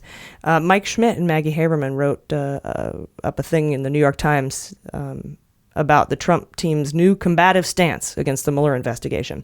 Apparently, Trump has new conditions for an interview with Mueller. He's just dragging this out, man. He's just dragging it out. Hurry, finish this the hell up. But you're the one who's fucking dragging it out. Yep. So stop being a bitch. Let's see. His first condition, Mueller would have to prove that Trump committed a crime by providing evidence prior to the interview. That's just a way to get evidence prior to the interview. Mm-hmm. And that Trump's testimony, the other thing is that Trump's testimony is essential to completing the investigation. It has to be proven that they can't get this any other way besides talking to Trump. Giuliani ceded that Mueller probably won't agree to those terms, and I'm sure he won't. You're not going to hand over evidence in an ongoing investigation to the subject of the investigation. Right. God, what a dumbass. Trump's like, seriously. Like, yeah, I need you to do a sole source verification. Verify I'm the only one that can give you the testimony. What if he thinks he can do like an idiot. executive privilege just to get like, I guess he could, couldn't he? Oh. To do all these crazy things. No, he can't have it. Good. Giuliani and House Trump know that when Dems take over in November, they're going to probably move to impeach Trump. And that explains this combative stance and the all-out assault on the media and the Mueller investigation. So to sway public opinion, as I mentioned before, that's their only go-to. And it's working. 40-something% of people, 49% don't think the Mueller investigation is going anywhere and should finish. That's up 18 points from April. And it's working. This assault on the public opinion from Trump, Giuliani, Congress, people like Jim Jordan, Devin Nunes, although we haven't really heard from Devin Nunes in a while. Yeah. Anyway, he knows they're going to move to impeach him when they take over, so they're trying to get the public on their side to say, no, don't impeach him, you're wrong. Exactly. I'm afraid of what's going to happen if we do impeach him regardless. Well, I don't think Pence will be around anymore either, so we'll see. Yeah. But personally, I think Mueller should shove a subpoena up his ass, really. I think he should do it Monday and kill his SCOTUS nomination, because it's going to be tough, like I said, for Trump to pick a judge with a subpoena in the mix, especially for a court that's likely going to have to decide whether or not he has to comply with it. So come on, Monday. Yeah. Subpoena the man, because Shove you got subpoena up his ass. You got the subpoena. You've been served. Smash. You've been served. You do it. Just subpoena him. Yeah. Giuliani has already pretty much said, we're not going to sit down and talk to you. You're going to have to give us all the evidence in the case first, or prove that he committed a crime before trial even happens. And that's just not going to fucking happen. So you know that this is just a drag out signal. So Monday morning, come on. Let's do it. Let's Mueller subpoena Monday. this guy. Let's do it on Monday. That's what I'm hoping for. Nice. Anyway, that's sabotage. All right, you guys, it is time for our Q&A segment. Ooh. We got some good questions this week. At MLynKC wants to know, do y'all think the Broidy news is significant in any way? Yeah, I'm hoping so, at least. I think it's significant since it's an update on something we've covered. We're getting more information, which is, it's an interesting development. But yeah, we were just saying we don't know what difference it's going to make. It can go two ways, it seems, right? He could either be telling the truth and we're going to find out, which I don't know if anyone will care at that point, or we find out that it's Trump's kid and then we all care for different reasons. Like, I don't think it'll make a difference politically, right? It could. Yeah? Right now, he's losing a lot of suburban moms. Oh. Because of his treatment of asylees at the border, mostly. Mm-hmm. But if it came out that he also paid for an abortion, these are generally God-fearing, salt-of-the-earth people. Oh, yeah. Yes. Who, if it would be politically bad in that in that demographic. White men, no, they won't give a crap. Right. But it's not about them anymore. At least not all of them. I should say straight cis white men. Yeah. You're right. Yeah, there's more opinions out there. I dig it. Yeah, I do think it's important, though. At Hook Magic, Dustin Jones says, wouldn't it make sense for Mueller to subpoena Trump now? Wouldn't that initiate a court battle to which you could make a legit argument that he can't name a SCOTUS justice for his own case? Am I crazy? Doesn't anyone notice this? I feel like I'm taking crazy pills. Yeah, no, you got it, buddy. I agree with you 100%. I think you should do it Monday before he take all that. You know how he's been piping up I'm going to make the SCOTUS announcement Monday at 9 p.m. Eastern, and he's told all of his people, don't fucking leak it. Don't you leak it. I want to make the announcement. I want the glory. Jeez. And so I would love to just take that wind out of his sails by throwing a subpoena up at him on Monday morning. Be like, I'm sorry, we're going to announce something tonight. And then aside from that, just it's time, right? It's just time, I think. I don't know. I guess Mueller's the only one that would know for sure. Yeah, unless he stands to gain something by this being prolonged, I imagine he will do it really soon. Yeah. I think that this final... they've been negotiating for months now to get Trump in. That means the investigation's pretty much done. They just need to talk to him to get his state of mind when he fired Comey and if he knew about the Trump Tower meeting. Specifically, those are the big ones, I think. But they're just signaling, drawing it out, dragging their feet. And this last thing with these conditions of having to have evidence of a crime first, I think it's over. Just subpoena him. Yeah. And I think, too, it's important for Mueller and his team to do their due diligence to work with the president on an interview. And now it's so many times they have tried to work with him. And I think they have enough. Exactly. Yeah. And, of course, I do have to say, I don't know shit about shit with what Mueller has and what Mueller needs to do. It's an iceberg, you know. Yes. Again, we know the top 1/10 of 1% of what's happening. Yes. In this investigation. That's my Bernie Sanders. I'm sorry. That's pretty good. But yeah, again, there could be a million things I don't know. Just from what I see, this is how I feel. That's crazy that this is enough and Mueller knows more. And we think this is time. I mean, we're not experts we don't know anything. legally either, but still. No, we don't know. We don't know. Public opinion wise. Yeah. The more we know, the more we don't know. Exactly. Yeah. And how telling is that, too, that he's like, I want to see all the evidence against me. Before I go into this, before he was, just going with the narrative that he wasn't under investigation. Or at least proof that he committed a crime is how he put it. Right. I need proof I committed a crime. So he can still kind of keep that stance of that he didn't do it. Yeah. At Marissa Gabrielle asked for an update on Nastya Rybka. Oh, yeah.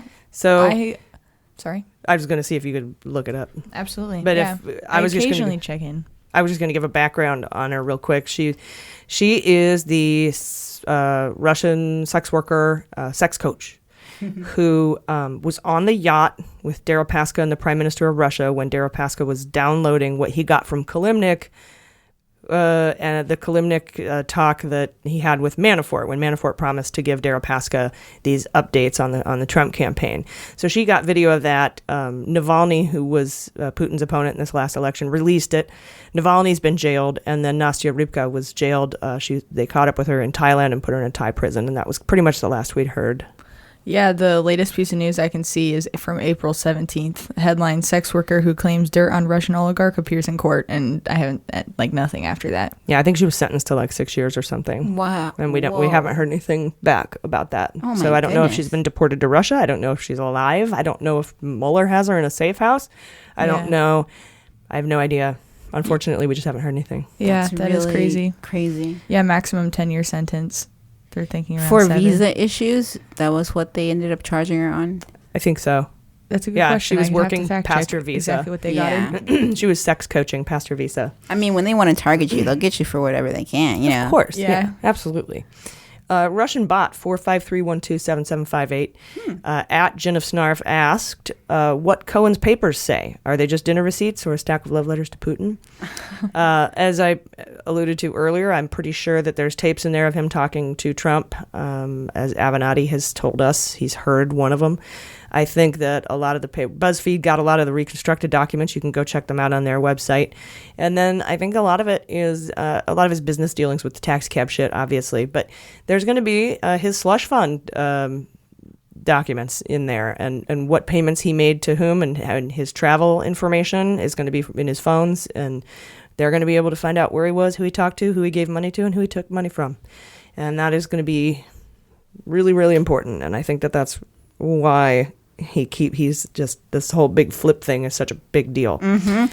I think transactions like show patterns, right? That's what they can look for at the very least, to see what his patterns are and like tie that with like a behavior or motive. They did that with the like paying off the porn stars. They were like, oh, these are patterns. Like, that's how you get like, I guess, a social or moral issue to become a legal issue or a political one.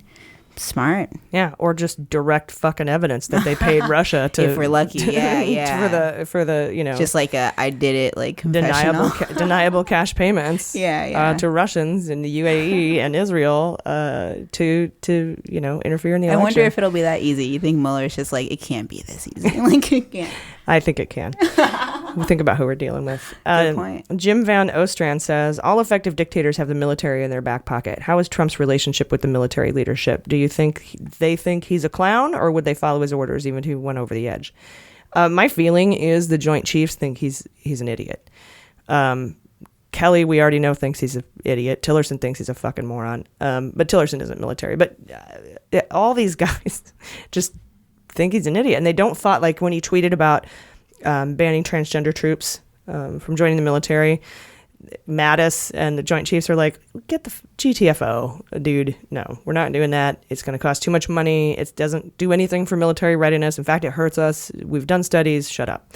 But do they actually protest like through action, or just because I wonder? Yes, they do, because we still allow transgender troops in the military. Oh, okay, good. I was going to say, like, do they do anything like to stop him from, like, if he tried to go to war, like, would they?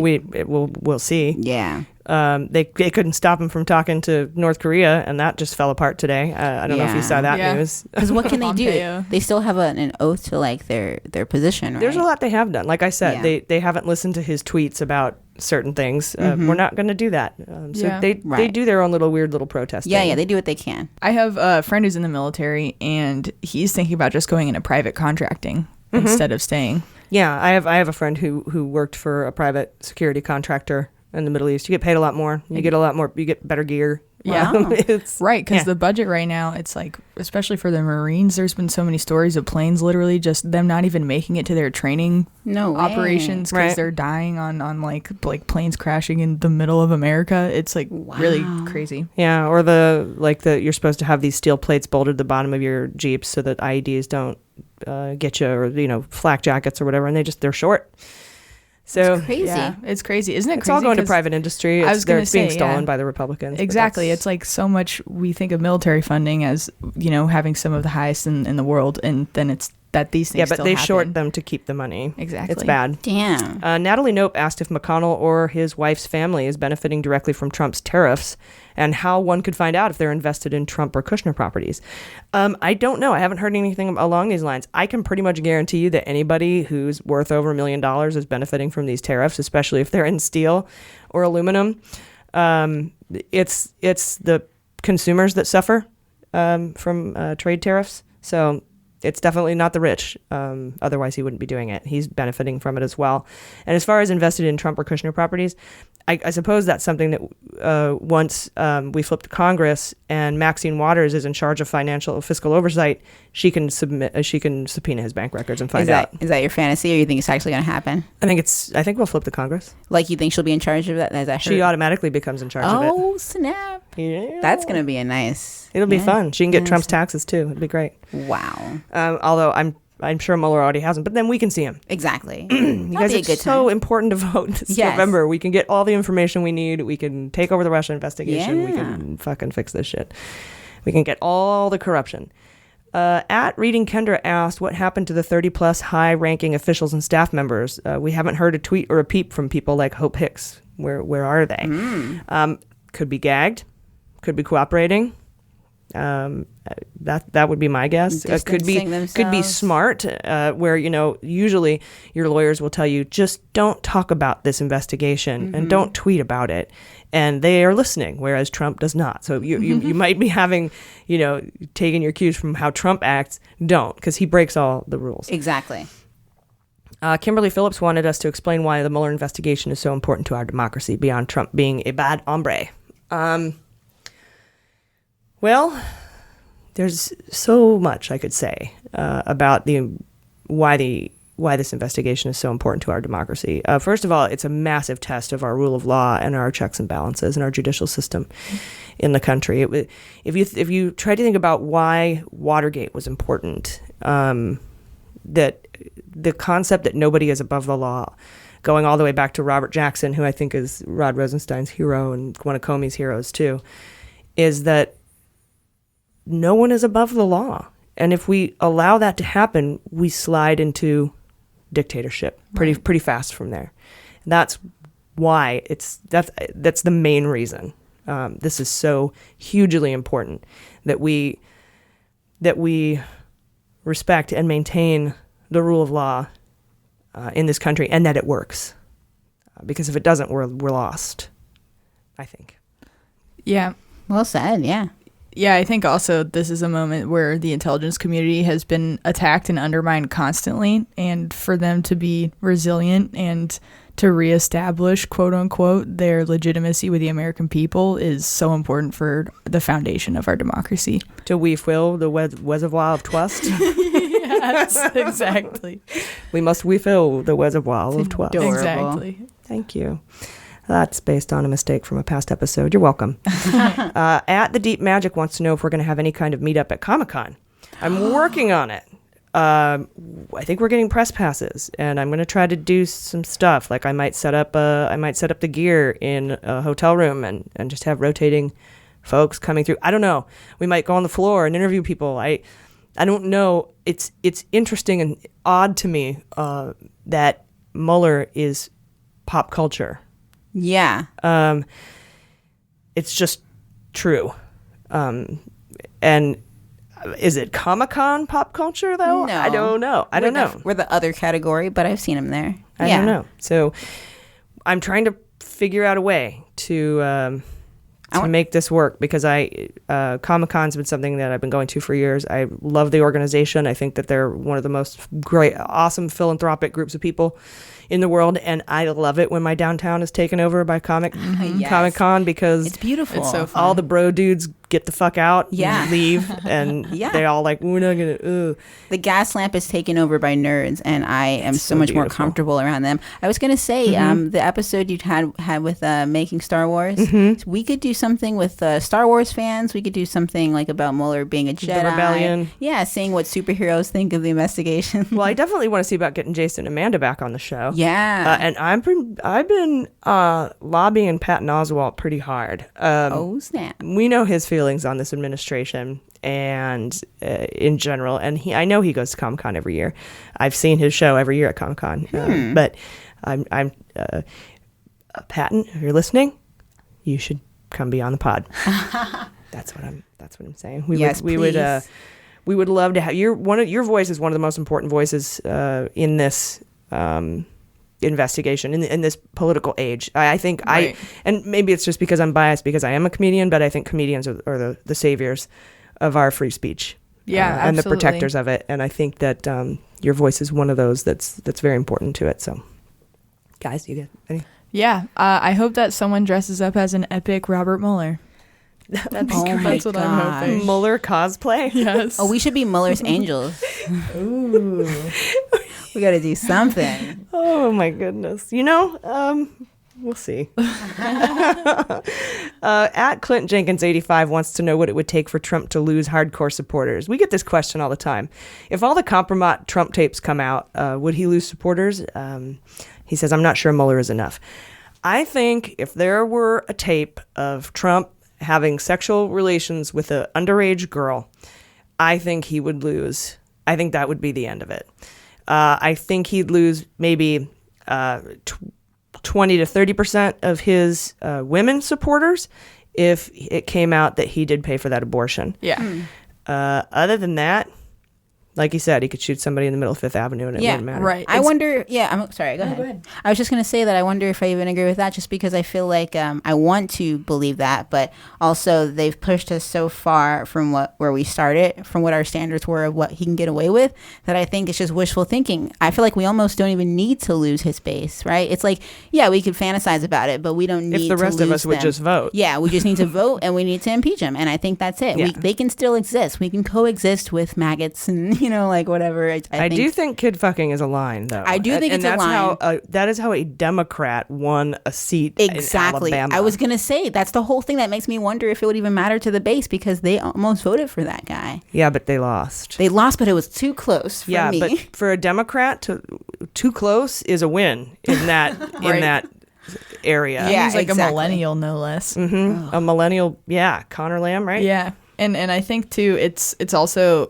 in that the people that voted for Roy Moore still after that came out. I was listening to interviews with them, and their reason for it was Roy Moore's stance on abortion. So if it comes out at all that he paid for an abortion, right, it comes you lose that. I do think abortion, any of the hardline Bible Belt, but you know what though? issues, I bet they could pivot and say, well, she should have kept her legs closed. She's the whore. It's her fault. She trapped him. Yeah, blaming all that stuff. We'll see how shitty people really are, I guess, if that comes out. We have. Yeah, we have, and it could keep going. But I do think there's a couple of lines. I think that's it. Yeah, for some. Yes, and not for all. There still will be people who hang on to him. Yeah, just prepare to lose faith in humanity. I would think, too, that like if it comes out publicly that he did collude with Russia and there was conspiracy, that just all the nationalists, they would have to not be okay with that. Or that undermines... I don't think they'll believe it. I think that they're already on the narrative that Mueller is corrupt. Yeah, and that's and the enough FBI for is them. corrupt and they were biased. Yeah, for sure. But you're right. Definitely a I possibility, agree with you, which Jordan. is shitty. Yeah. I wish everyone agreed with us. That'd be an interesting world. You would think that no veteran would support, or no active duty member would support Trump after what he said about POWs, what he did to the Gold Star family, that he's a 5-time draft dodger, that he insulted McCain again, dying John McCain this week. That Mueller is a war hero and he's picked on him. You would think no veterans would support him, but they do. Yeah, I mean, in this country, we're very unique people. Everyone is their own little snowflake in good and bad ways, and it sucks. No, but we're a virus. We're all the same. We're not special. That's one way to look at it. We're not special. Yeah. It's fine. It's true. We're special, you guys. Yeah. Okay. Anyone can be president.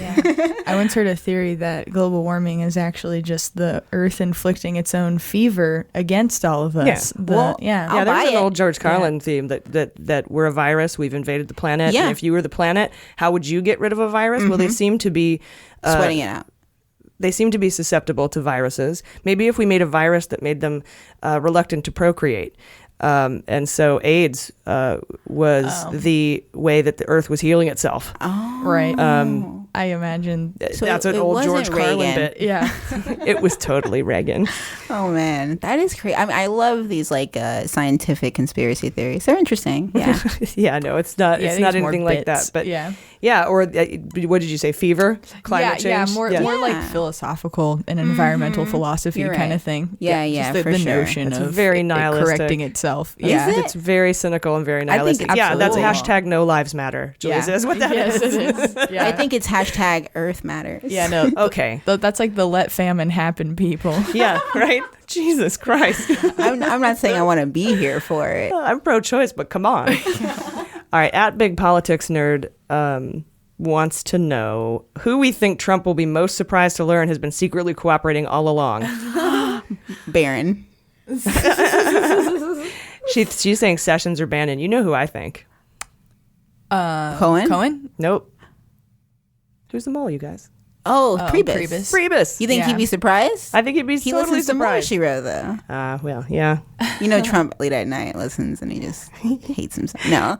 He's drinking his crazy. Diet Coke. No one would let him listen to Mueller. We haven't seen any tweets about Mueller, She Wrote, so no, he can't be listening to us. You know he would, yeah. We're not that cool yet. At Eve is a Pisces wants to know when we're going to be on Pod Save America. I don't know. Hopefully someday. That would be my dream come true, or Love It or Leave It. Any of it. Hysteria. I know. I forgot to ask Dan while I was talking to him. I should have done that. Oh, well. Maybe someday. Yeah, definitely someday. That'd be great. But we were in the just like immense appreciation that he was on our pod phase. Yeah. That's where I'm at right now. Yeah. It's still just stuck on that high. I can't believe he came. That's so cool that he came on and that he says that it's podcasts like Pod Save America, Love It or Leave It, Mueller, She Wrote that are gonna be huge. That made my heart melt in 2020. I know. I'm so excited. It's so nice. That's a great podcast, and all those guys are super great dudes. So check them out if you haven't. Listen to Pod Save America, Pod Save the World, Love It or Leave It. They're all really great. They're all former Obama advisors. Love It was his joke writer for the correspondence dinners. It's amazing. He's so funny.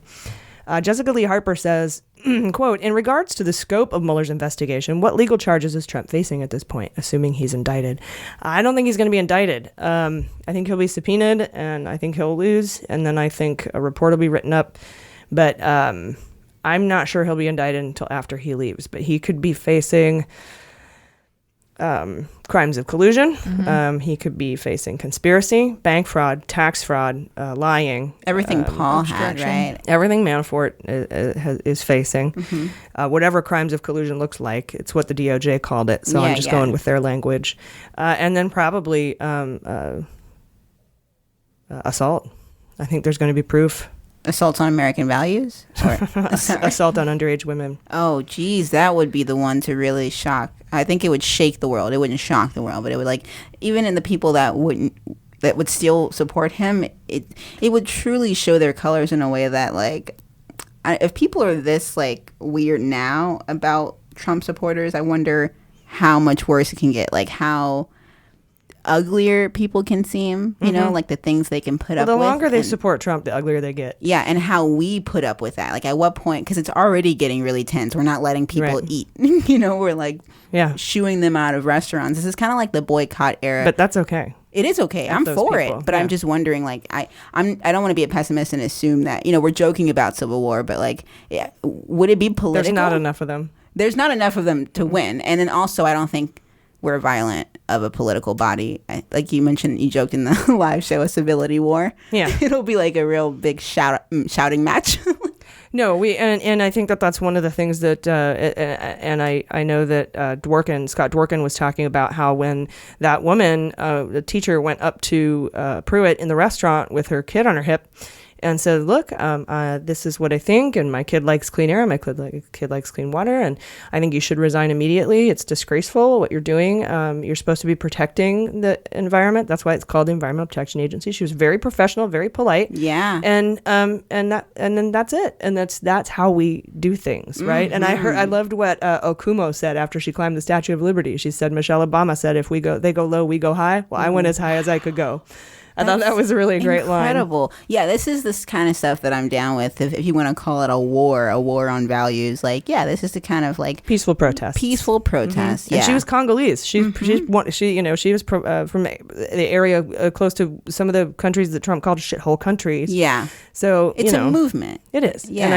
And I think that this peaceful, like Obama said, Dan Pfeiffer had said, this wave of young people is going to wash this country clean, and we're going to move forward into this great new era. Yeah, I don't think guns will win. I think people say sometimes, like, oh, but we don't know how to shoot and all that, or whatever. I got a 22. Right, some of us can shoot, but you know how. And in the apocalypse, the 22 is going to be the most available ammunition, along with 9mm. So make sure you don't have a 40 caliber. I have faith it won't come to that, but I guess I don't know. It won't come to that. Yeah. Walking Dead.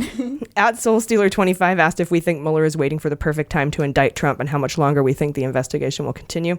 I do not think he's going to indict Trump. I think that he'll ask maybe and get the no, and then write up a full report to the Gang of Eight so we can have all the information. That's how I truly think it's going to go down. He might also make impeachment recommendations via report to Congress that might not be made public based on some other evidence he has. How long do I think the investigation will continue? Well, if we flip to Congress in November, we're going to reopen the Russia investigation starting in January. So at least another 2 years. And then everything that's been this investigation, the scope of this investigation, the depth of it is so much bigger than Watergate. Yeah, just reflecting on it once it's done. That it's going to take years to parse out what happened. We're going to be getting information coming out as time goes on. I don't know that I see an end to this anytime within the next 5 years. No, and the influence it's going to have on day-to-day, politics in the future. It's going to be things worth covering. Yeah, the residual influence. Yeah, I don't know if I've decided yet on the indictment. on whether or not he will be. Yeah. Well, you can't indict a president, right? Or you can if you choose to, but Mueller, his style is not. You can.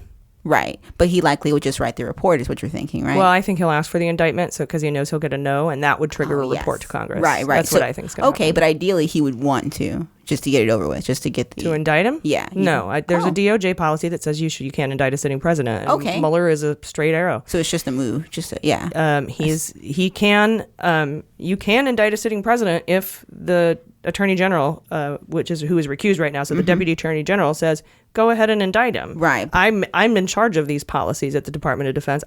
or Department of Justice. I can change this if I want to. I'm the fucking man. I'm the boss. Yeah. And we all know he's not afraid to be the boss. Exactly. So he can overturn that and let Mueller indict the president. He can do that. But I think it'll probably be more of a ask for indictment, no, trigger report to Congress. Because there's no other mechanism for a report to Congress like that. And he would be forced to do it if he was told no. What do you think, Jordan? Yeah, I mean, I think that sounds more likely and more in line with Mueller's behavior and, like you said, him and Rosenstein's dedication to the laws and precedents. So, but part of me just kind of hopes. Yeah, well, they also have a very no one's above the law point of view on life too. So who knows? Maybe the urgency will make a difference, but depending on what Trump does between now and then. Yeah. Also, we'll see if Mueller has a temper of any kind. I don't think so. I wish. Yeah, right. That's just once lose your. I think he's a seething cauldron of bubbling desire beneath the surface, which I think is how Freud described the id. Oh yeah. We'll see. We'll see what happens. I think he's just probably one of the most even keeled. Doesn't get angry. Doesn't get upset. Yeah. Isn't biased at all. People. He is human though. Maybe. At Schmanuel wanted to know how we celebrated the news that Manafort spends 23 hours a day in solitary confinement. I kept scrolling. I was like, good. Here's how I celebrate. Every time Trump tweets something ridiculous, I just say, your former campaign manager's in solitary confinement. I just reply to all of his tweets. Because the context is bizarre. It really is crazy to think that our current president's former chairman, is currently in solitary confinement.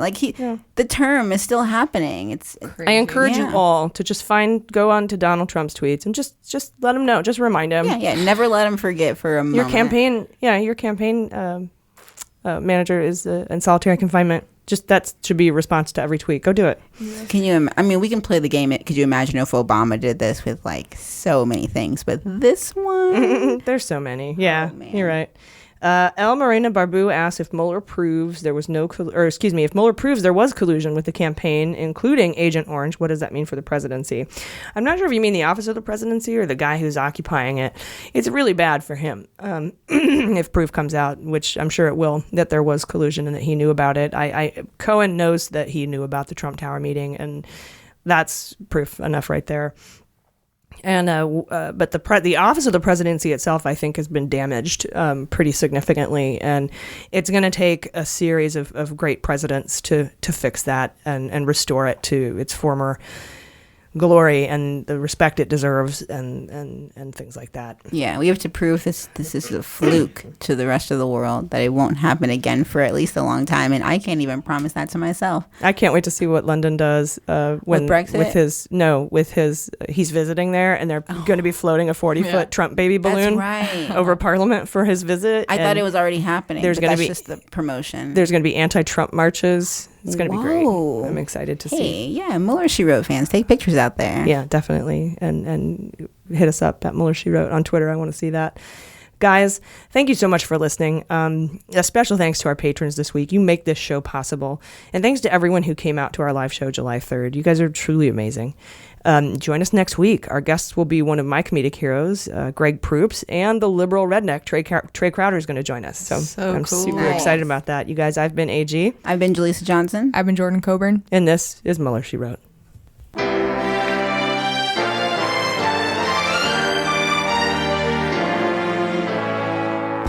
Mueller, She Wrote is produced and engineered by AG with editing and logo design by Jaleesa Johnson.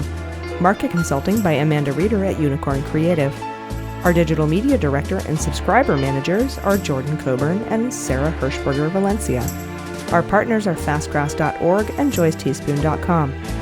Fact-checking and research by AG with support from Jaleesa Johnson and Jordan Coburn. Mueller, She Wrote staff includes AG, Jaleesa Johnson, Jordan Coburn, Sarah Hirschberger Valencia, Jesse Egan, and Sarah Lee Steiner. Our web design and branding are by Joelle Reeder with Moxie Design Studios, and our website is MuellerSheWrote.com.